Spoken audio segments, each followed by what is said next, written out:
From being bullied on the streets of Dublin to getting the chance to be a part of the highest-grossing exhibition fight in boxing history, here's Conor McGregor's rise to fame. For starters, Conor's childhood struggles explain why he became obsessed with fighting. The notorious UFC fighter wasn't always the tough guy you know today.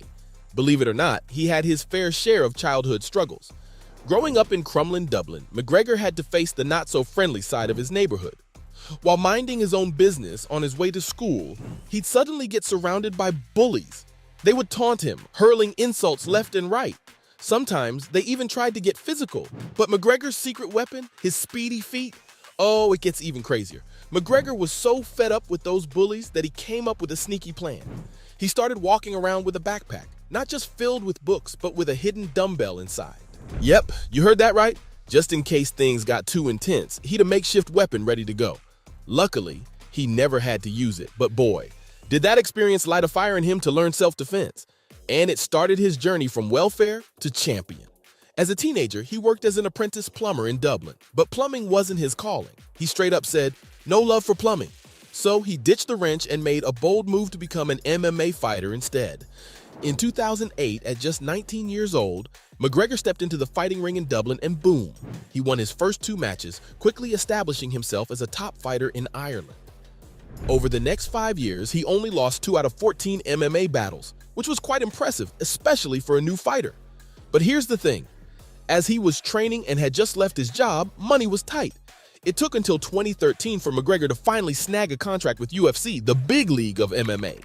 Meanwhile, he relied on good old government welfare to make ends meet, while grinding it out in lower-level matches. When times got tough, McGregor went into a whole new mindset.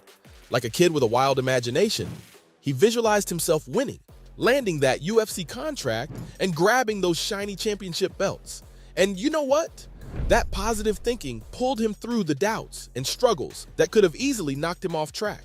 And eventually, this dedication got him noticed by the president of UFC himself. Let me break down the story for y'all. So there's UFC president Dana White chilling in Dublin back in 2013, all set to receive an award from Trinity College. And what does he do? He invites UFC fans on Twitter to join him at a pub nearby, and guess what? He's got the drinks covered. Now this is where it gets interesting. That very night, surrounded by a buzzing crowd, White starts hearing this name over and over again. Conor McGregor. People couldn't stop talking about him. The curiosity got to White, so when he flew back to Las Vegas, he wasted no time. He asked his matchmakers about this McGregor fella, and Sean Shelby was like, oh yeah, that featherweight dude from Dublin. White was intrigued, so he flew McGregor over for a meeting, and boy, was he blown away. They went out for dinner, and White couldn't contain his excitement.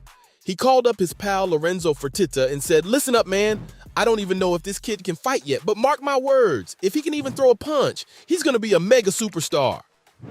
Fast forward 2 months, and McGregor makes his UFC debut in Stockholm. And guess what? He could throw a punch, all right?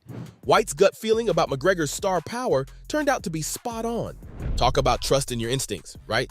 Though I'm sure you're all wondering one thing, and it's just how McGregor's first UFC debut went. So it all went down on April 6th, 2013 in Stockholm, Sweden.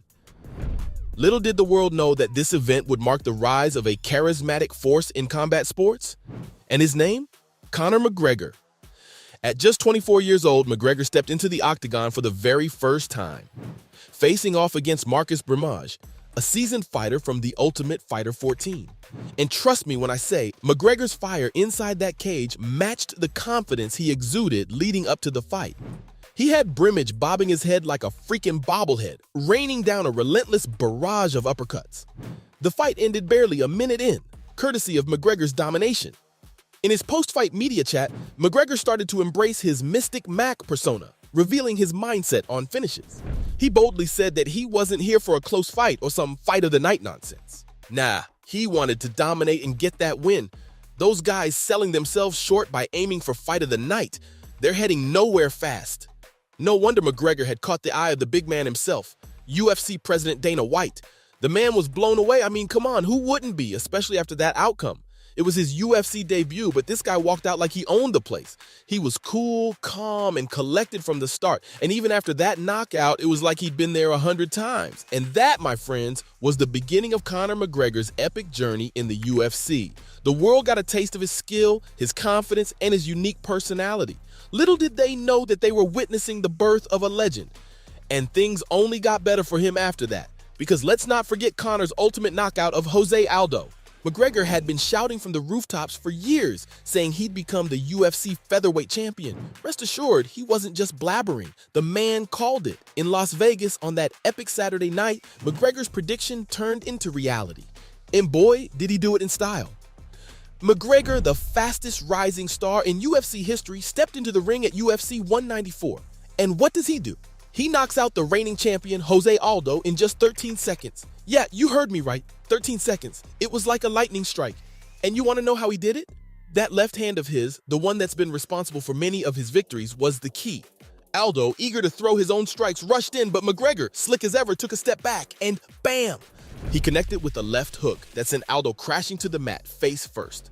McGregor wasn't done yet, though. He jumps on him, lands two massive hammer fists, and the ref has to pull him away. Safe to say, Aldo was out cold. This knockout was the fastest ever in a title fight in UFC history. It sent shockwaves through the arena, and you know who couldn't contain their excitement? The thousands of Irish fans who made the trip to Vegas just to support McGregor. They were everywhere, filling the casinos, the streets, and the bars. Everyone sang their hearts out, waving their Irish tricolor flag. And when that magical moment arrived, they erupted in celebration. No wonder the UFC fighter got the honor of being a part of the highest grossing exhibition fight in boxing history. Floyd Mayweather and Conor McGregor went head-to-head in 2017. And boy, did they rake in the dough. We're talking over $600 million in revenue. I mean, they called it the money fight after all. Now, a lot of critics thought this match was just a shameless money grab, but once they stepped into that ring, it became something more. Mayweather, the boxing maestro, ultimately scored a 10th round TKO. His precision and years of experience were simply too much for the Notorious to handle. But hey, McGregor put up a fight, just as he promised during all that hype.